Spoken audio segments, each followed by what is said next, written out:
이재명 대통령이 민주당 주도로 국회 본회의를 통과한 3대 특검법을 오늘 국무회의에서 채가했습니다. 3중 특검 정국이 본격화할 전망입니다. 관련 내용 포함한 정치권 이슈들 장윤미, 최진영 변호사와 자세히 짚어보겠습니다. 안녕하세요. 안녕하십니까? 안녕하세요. 안녕하십니까? 자, 앞서 제가 언급을 했죠. 이재명 대통령 국무회의를 오늘 주재해서 3대 특검법, 그러니까 내란, 김건희 여사, 순직 해병 특검법을 이제 곧 공포할 것으로 전망이 됩니다. 두 분께서 오늘 공교롭게 또 법조인이시기 때문에 더 궁금한데요. 먼저 좀 여쭤보겠습니다. 일단 그 배경 어떻게 좀 보시는지요? 맞습니다. 지금 이 국민의힘 측에서는 3개 특검을 동시에 가동한 건 전례가 없는 거 아니냐 등등으로 이제 비판을 하고 있는데요. 이를테면 이런 부분은 사필 규정이다, 자초한 부분이 있다라고 좀 평가하는 게 맞을 것 같습니다. 기본적으로 최상병 특검, 윤석열 전 대통령이 제복 입으신 분들 예우하겠다고 했습니다. 군 장병이 신성한 국방 의무를 수행하다가 사망했습니다. 제대로 된 안전장치가 없기 때문이었어요. 그 시점이 2년 전으로 거슬러 올라갑니다. 2년 전 7월이었어요. 그런데 수사가 답보 상태였죠. 이른바 VIP 경로가 있었다고 하면서 모든 게 틀어지기 시작했습니다. 특검 말고는 대안이 없다라는 이야기가 나왔을 때 특검도 그 1년 뒤에 7월 달에 특검이 필요하다는 이유로 국회 본회의 통과했습니다. 윤석열 전 대통령이 어떻게 했습니까? 국회 본회의 통과한 지 5일밖에 되지 않았을 때 그것도 해외 순방 중에 전자결제로 거부권 행사했습니다. 그 뒤에 재표결에 올려졌지만 국민의힘 협조하지 않았습니다. 자동 폐기됐습니다. 이건 정의가 아닙니다. 진작에 수사가 제대로 됐어야죠. 사망했던 2년 전부터 속도를 냈었어야 됩니다. 그런데 답보 상태고 특검조차 자초되고 그리고서 지금 이런 상황을 초래했음에도 불구하고 어떻게 3가지 특검을 동시에 가동시킬 수 있느냐. 김건희 여사 특검은 어떻습니까? 이른바 16가지 혐의가 있지만 그중에 큰 축을 담당하고 있는 이른바 주가 조작 사건.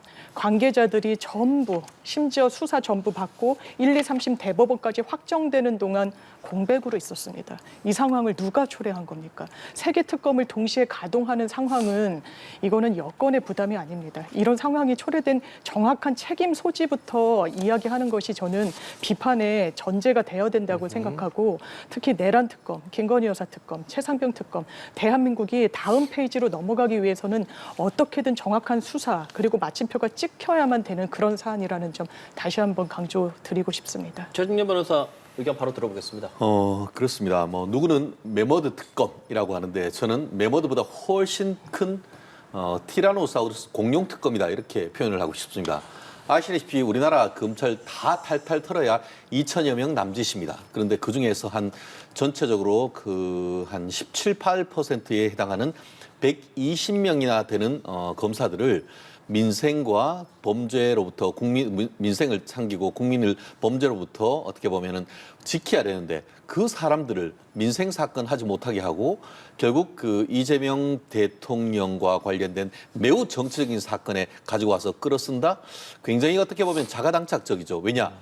민주당은 어떻게 했습니까? 검사들이 굉장히 정치적이다라고 하면서 검찰 수사권을 완전히 박탈해놨지 않습니까? 그런데 막상 본인들이 정권을 잡으니까 가장 정치적인 사건에서 다른 사람도 아니 제가 경찰을 끌어오고 공수처에 있는 검사를 끌어온다고 하면 제가 참 이해는 하겠습니다. 그런데 막상 그렇게 어떻게 보면 탄핵하고 그렇게 징계하고 하렸던 그 검사들을 몽탕 끌어다가지고 120명이나 되는 그 특검을 한다는 것은 스스로 자기들이 지금까지 해왔던 검수완박 정책 자체가 잘못됐다는 것을 자인하는 것 아니겠습니까? 실제 지금 대한민국에서 제1검찰청이라고 할 수 있는 것은 서울중앙지검에 대략 제가 알기로 검사가 한 200명 정도 있는 것으로 알고 있습니다. 하지만 부산지검이 120명이 채 안 되거나 그 정도일 겁니다. 결국 120명의 어떤 그 검찰을 딱 3가지 사건에 불러서 사실상 제2의 검찰청을 만들고 그것을 전임 정권에 대한 어떻게 보면 윤석열 전 대통령, 김건희 여사를 비롯한 민주당이 지금 스스로 공언하는 것처럼 국민의힘의 국회의원들까지도 겨냥하는 이런 매우 정치적 사건에 칼을 가지고 쓰는 이 부분은 국민들에게 과연 어떻게 납득시킬 수 있을지에 대해서 의문인 것이고 국민들도 저희가 정신을 바짝 차려야 되는 것이 내가 어떤 범죄 피해자가 되어서 고소 고발을 하고 그로부터 어떤 그 기소를 하고 공소 유지를 하는 그런 내용들이 120명이나 되는 사람들이 차출됨으로 해서 사실상 올스톱 되게 되는 이런 부분이 있다는 점 국민들께서 정말 너무나 뼈저리게 아셔야 된다는 말씀 꼭 드리고 싶습니다. 예, 이렇게 두 분 변호사께서 말씀해 주시는 내용이 사실 여야 양당이 내는 내용과 상당히 비슷한 말씀 드립니다. 민주당에서는 지금 이 상황이 철저한 수사와 단죄가 필요하다는 것이고 국민의힘의 입장은 앞서 변호사께서 얘기를 해주신 대로 지금 수사 인력 특히나 예산까지도 많이 네. 투입이 되는데 꼭 검사가 아니라 이렇게 특검을 해야 되느냐라는 말을 하거든요. 이 부분에 대해서는 좀 뭐라고 답하시고 싶으십니까? 그런데 저희는 여쭙고 싶은 부분이 있는 겁니다. 되묻고 싶은 부분. 지난 정부 때 이재명이라는 한 정치인한테 투입된 검사 수가 몇 명인지 아십니까? 언론에서 진다는 게 150명이었습니다. 이거는 사건을 쫓은 게 아니었습니다. 사람을 쫓은 수사였죠. 이런 걸 예. 정치보복이라고 누가 언급했는지 아십니까? 윤석열 전 대통령이 사람을 쫓는 거, 사건을 쫓지 않는 게 정치보복이라고 이야기를 했었습니다. 그때와는 완전히 다른 거죠. 왜냐하면 김건희 여사 특검이라고 하는 것도 16가지 혐의, 이를테면 주가 조작, 그리고 공천에 개입한 부분, 이권에 개입한 부분. 왜냐하면 샤넬백을 800만 원은 취임 전에 1,200만 원짜리는 취임 이후에 받았습니다. 통일교가 현안이 있었거든요. 캄보디아와 관련해서. 심지어 이른바 건진폰이란 걸 압수수색해서 들여다보고 포렌식을 했더니 여사가 잘 받았다고 하시더라라는 문자까지 나왔습니다. 수사됐습니까? 되지 않았습니다. 여기에만 16가지 혐의가 들어있습니다. 검사 수 저 충분하게 지원되지 않았다고도 보시는 분들도 계실 수 있습니다.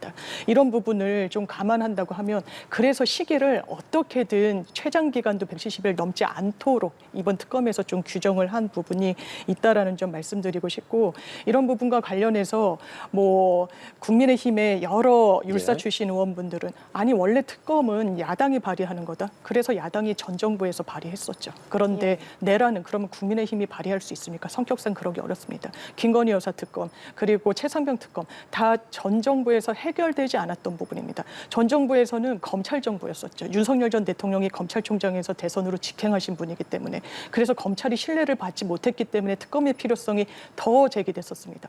번번이 거부했습니다. 본인이 바로 피의자였기 때문입니다. 이런 부분과 관련해서 이제 와서 지체해놓고 부결표를 던지고 협조하지 않고 왜 여당이 특검을 실시하고 왜 많은 검사들을 투입해서 야당 탄압을 하려고 하느냐? 이건 완전히 본말이 전도된 전 주장이라고 생각합니다. 짧게 반박을 드리면은요. 예. 지난 정부에서 이재명 특검을 냈습니까? 문재인 특검을 냈습니까? 정말 그렇게 한다고 하면은 진짜 그 민주당 같이 하려고 진짜 정치 보복을 하려고 했다고 하면은 정말 그냥 특검법 만들어 가지고 이재명 특검하고 전임 정부 대통령 문재인 특검을 하면 됐었습니다. 그렇지 않았습니다. 그런데 이제는 대놓고 가장 정치적 사건에 대해서 기존에 있던 그 수사기관을 얘기를 하는 것이 아니고 특검에 또 특검하는 것 아닙니까? 사실 지난번 그 문재인 대통령에 대한 그 구속이 취소된 이유가 뭐죠? 결국 검수완박 잘못했기 때문에 그런 일이 벌어진 건 아니겠습니까? 검찰이 있고 경찰이 있고 그런데 거기에서 공수처를 만들고 거기다 그것도 부족해서 공수처의 특검이라고 할 수 있는 상설 특검을 만들고 이제 상설 특검도 다 있는데 그 상설 특검의 특검인 또 특검을 하자고 한다고 하면은 이거는 도대체 대한민국 그 수사 구조가 누더기 된 것 아니겠습니까? 그러다 보니까 공수처를 만들고 국수본을 만들고 수사권을 갈갈이 찢어가지고 하다 보니까 내란 수사권이 어디 있는지도 몰라가지고 결국 법원으로부터 서울중앙지검법원으로부터 이 그 공수처에서는 수사권이 없기 때문에 구속을 취소했는 그런 일이 있었는 건 아니겠습니까? 그렇다고 하면은 민주당이 검수완박 왜 했습니까? 검찰의 수사권을 뺏어가지고 경찰이 제대로 하니까 경찰이 하라라고 했고 경찰은 어떻습니까? 행정안전부 장관 밑에 독립됐다고 하지만 어쨌든 경찰청이 있으면은 그렇게 민주당이 검경 수사권 조정을 해서 경찰의 수사권을 줬으면은 경찰을 믿고 조사를 하면 되는 겁니다. 그런데 왜 갑자기 하늘을 날아서 공수처도 아니고 상설 특검도 아니고 또 특검을 해서 특검도 한꺼번에 3개라는 핵폭탄을 터뜨리냐는 것이죠.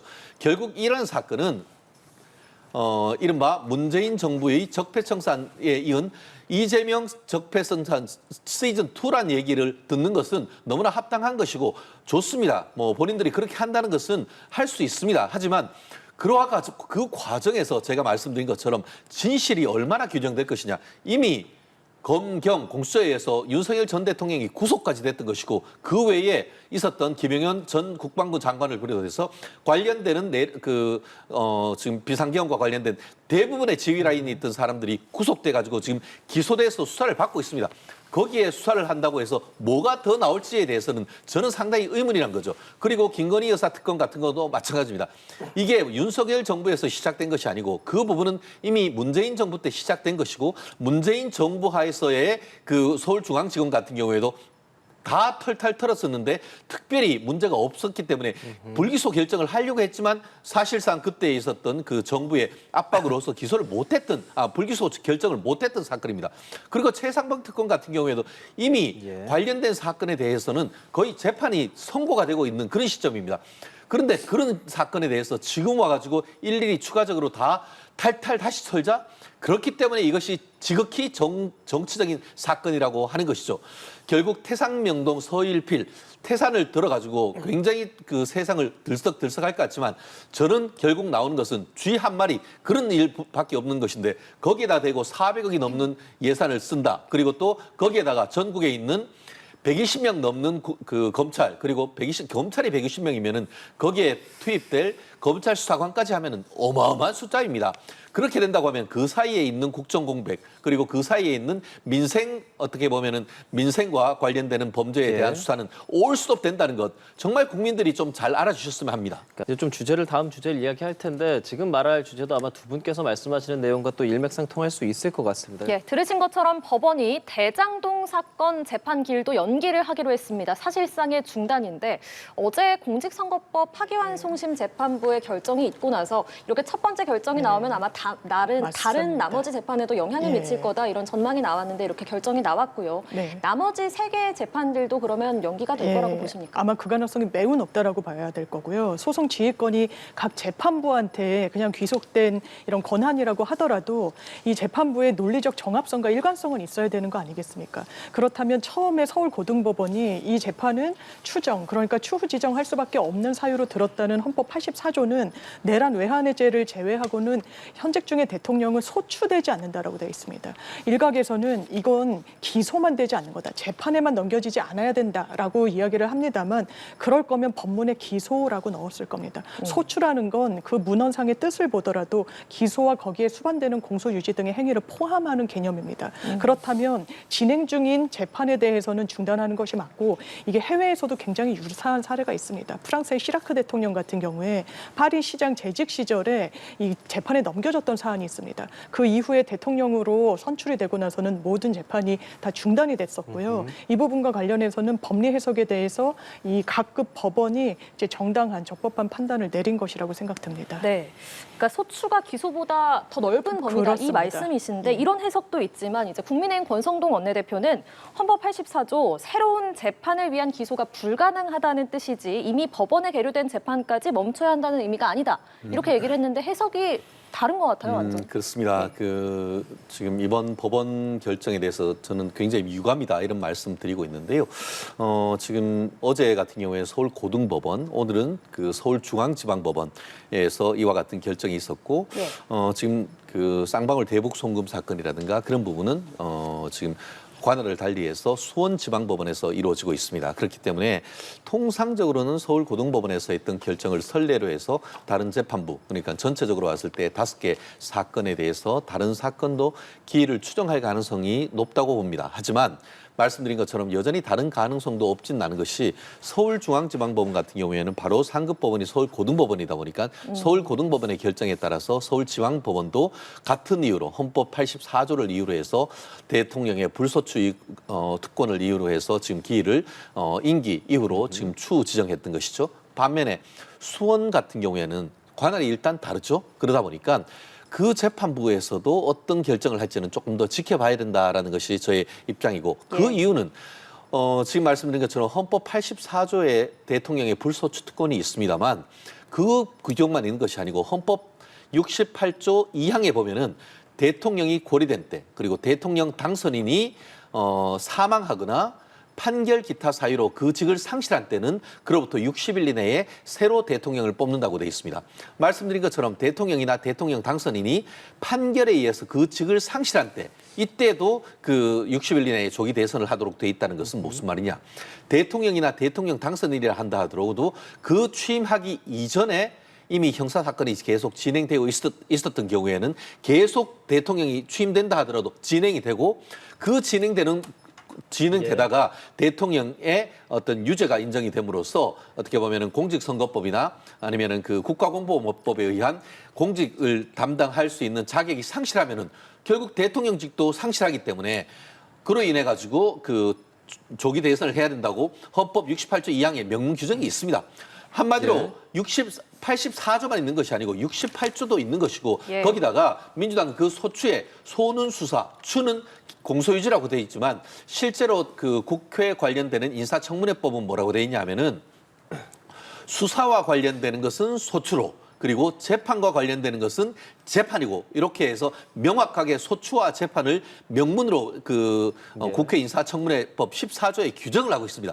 법 자체가 소추와 그 수사를 재판을 완전히 분리하고 있는 이런 부분을 봤을 때에 이번 그 서울중앙지방법원과 고등법원의 결정은 법조인으로서 납득하기 어렵다. 예. 결국 이와 같은 해석은 헌법 11조 만인은 법 앞에 평등하다라는 그 11조 1항과 헌법 11조 2항 법률로 인한 특수계급 창설은 불가능하다라는 이런 부분을 명시적으로 그 위반되는 부분이기 때문에 과연 이러한 결정을 예. 말씀드린 것처럼 다른 관할인 수원지방법원에서도 같은 결정을 할지 법조인의 한 사람으로서 관심 있게 지켜보고자 합니다. 네, 이런 지금 결정이 나온 상황에서 사실 민주당은 대통령 재판 중지 관련한 이런 법 같은 거 12일에 본회의 네. 열어서 처리하는 것으로 어느 정도 진행이 얘기가 맞습니다. 됐는데 일단 본회의 안 열고 그렇습니다. 여기서 방송 3법도 처리할 것으로 보이는데 네.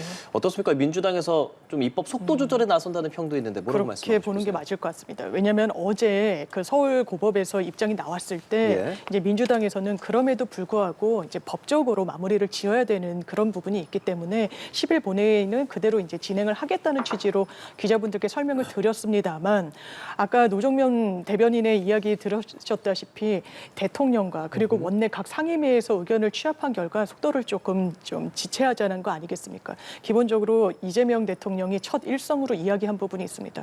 통합은 유능의 지표이고 분열이 무능의 결과물이라는 취지였습니다. 그렇다면 어쨌든 지금 야당이 상당히 반발을 하고 계시죠. 그리고 그런 부분과 관련해서 일방적으로 이 처리해야 된다라는 부분, 물론 민주당 안에서는 이건 명분도 있고 당연히 해야 된다라는 그런 의견이 상당히 많습니다만 그럼에도 불구하고 원래 정치라는 건 상대 진영의 이야기도 듣고 청취하고 다소 느리게 가더라도 불만이나 불평 같은 걸 좀 완화하면서 끝까지 가는 그런 과정이 아니겠습니까? 그런 절차를 입법 과정에서도 이제 민주당이 보여드려야 되는 숙제가 있기 때문에 그 연장선상에서 이해해 주시면 될 것 같습니다.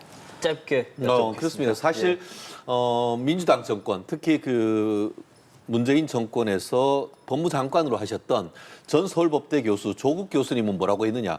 헌법 84조는 재직 중에 소추만 불가능한 것이지 수사는 가능하다라고 이까지 얘기를 했습니다. 무슨 말이냐. 그 소추에서 정말 말 그대로 소추는 인다인먼트, 기소만 의미하는 것이지 이 부분과 관련해 가지고는 다른 아까 말씀드린 것처럼 수사도 못하고 재판도 못하다라고 그런 얘기를 했는데 저희 12일 날 본회의 안 여는 거에 대해서 네, 그 여쭤보는데, 얘기를 예. 좀 드리고 싶었던 것이고 말씀드린 것처럼 연장선상입니다. 이런 식으로 해석이 다 있기 때문에 결국 재판 같은 경우에도 어제 같은 경우에는 비록 서울고등법원, 서울중앙지방법원에서 기일을 변경했다 하더라도 이거 다른 법원에서 계속 이거를 재판을 진행하면 어떡하지 하는 그런 불안이 있는 것이죠. 그러니까 어제 같은 경우에도 그냥 계속 앞으로 계속 그 아까 얘기했던 형사소송법 개정안을 해서 재판을 하지 못하는 것을 하도록 했던 것이고 다만 오늘 같은 경우에는 약간 속도 조절하는 것은 그러니까요. 사실상 그와 같은 얘기를 했다가 법원이 스톱 해버리니까 이미 목적은 달성했는 건 아니겠습니까? 그러니까 약간 속도 조절하는 것에서는 나름대로 좀 어떤 의미를 부여를 합니다. 알겠습니다. 그럼에도 불구하고 말씀드린 것처럼 수원지방법원이나 예, 예. 다른 법원에서 이 부분이 계속 속행을 한다. 이렇게 되면은 제가 봤을 때는 그대로 예. 어떻게 보면 상정할 가능성 여전히 남아있지 않나 생각합니다. 알겠습니다. 그리고 오늘 대통령실이 공직 국민 추천제를 시행을 하겠다고 밝혔습니다. 앞으로 일주일 동안 대통령이 임명할 수 있는 공직 후보자, 그러니까 장관, 차관, 공공기관장들 추천을 국민으로부터 받겠다 이런 건데 이 제도를 통해서 인선될 그런 폭은 어느 정도로 예상하십니까? 그게 아직은 좀 열려 있는 것 같은데요. 이런 이제 개방형 공직제 같은 것이 추구하는 바는 두 가지가 있는 것 같습니다. 일단 인사의 투명성을 좀 담보해 보겠다.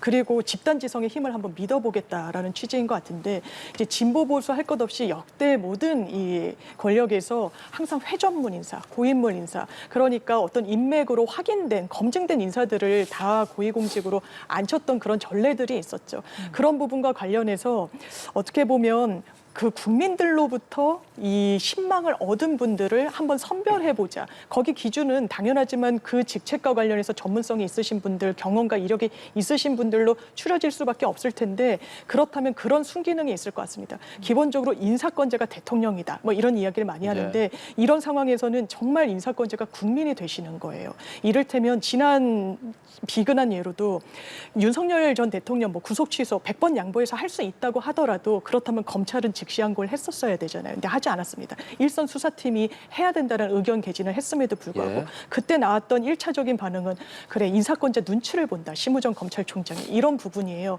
근데 이제 누구 눈치를 봐야 되겠습니까? 국민 눈치를 보는 거예요. 나를 발탁하고 임명하고 선별하게끔 해주는 가장 근원적인 힘은 국민들로부터 비롯됐다라는 그런 이제 연장선상에서 본다면 이게 어떻게 보면 하나의 정치적 실험일 수 있겠지만 상당히 정착된다면 좋은 제도로 자리 잡을 수 있을 것 같습니다. 예, 국민 추천제에 대해서는 어떻게 평가하십니까? 그렇습니다. 어떻게 보면은 이번 이재명 정부를 이른바 국민 주권 정부라고 하지 않습니까? 예. 그렇다 보니까 국민에게 봉사할 수 있는 공무원, 공복을 국민으로부터 추천받는다라고 하는 것은 그러니까 국민 주권 정부의 어떤 이념을 실행하는 상당히 나름대로 의미 있는 그런 그 시도라라고 생각을 합니다.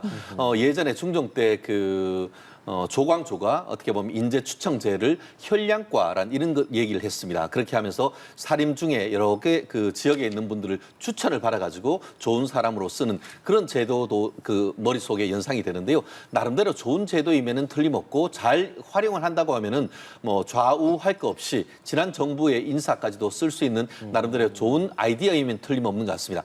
다만 한 가지 또 걱정되는 건 뭐냐면은 여러분을 어떤 그 추천을 받아서 한다라고 하는데 사실 그런 검증은 어떡하죠? 그렇죠. 추천을 했는데 검증해 보니까 문제가 있을 때 이 부분을 어떻게 할 것인가를 좀 고민을 해야 될 텐데 그 말씀은 무슨 말이냐? 나름대로 어떤 여러 가지 어떤 문제가 있지만 국민으로부터 추천을 받았기 때문에 그 정도의 어떤 도덕성 문제는 전혀 문제가 없다고 그냥 넘어갈 수 있는 나름대로의 어떤 민주적 정당성을 확보하려고 하는 그런 방법으로 전락할 가능성도 있기 때문에 이런 부분을 어떻게 보면 나름대로 국민들의 의견도 수렴하고 그런 어떤 검증 절차에서도 어떤 통과를 시킬 수 있는 제도를 만든다고 하면은 뭐 이재명 대통령체 하에서 상당히 새로운 어떤 나름대로 인재 추천 제도로서의 역할도 기대해 볼 수 있는 부분이 아닌가 생각합니다. 알겠습니다. 자, 공직자 이미 임명이 되고 시작한 오광수 민정수석의 경우는 계속 언론에서 나오는 것이 이제 검사장 재직 시절에 아내 부동산 관련된 것들이 재산 누락 이런 것들이 지금 계속 연일 화제가 되고 있습니다. 두 분께 대략 한 1분씩 조금 못 드릴 것 같은데 짧게 좀 부탁드릴게요. 먼저 좀 여쭤보겠습니다. 지금 민정수석은 어떻게 보면은 그 사정기관의 장뿐만 아니고 전국에 있는 공무원들의 기강을 세우는 자리 아니겠습니까? 그렇기 때문에 업무적 역량뿐만 아니고 도덕적 역량도 상당히 중요한 부분이죠. 업무적 역량에 관해서는 오광수 수석은 뭐 검찰에서도 제일 능력 있는 분이기 때문에 그런 부분에 대해서는 문제가 없습니다. 다만 과연 본인이 어떤 부동산과 관련된 이런 그 의혹이 있는 상황 속에서 영이 설 것인가 이 부분이 좀 걱정되는 부분인데요. 물론 그 부분 또한 이재명 대통령이 스스로 결정했기 때문에 그에 대한 책임은 지는 것입니다만 조국 전 그 민정수석 같은 경우에도 결국 나중에 비극적으로 끝났는 이유는 본인이 어떻게 보면은 그 자녀 입시 비리와 관련돼서 문제가 됐을 때에 그것을 돌파하기 어려웠던 그런 한계가 있었다는 점에 비춰봤을 때에 결국 이런 점에 있어가지고는 뭐 지금 민정수석님 같은 경우에도 국민들한테 사과도 하고 있는 그런 점은 충분히 고려합니다만 결국 그 모든 것도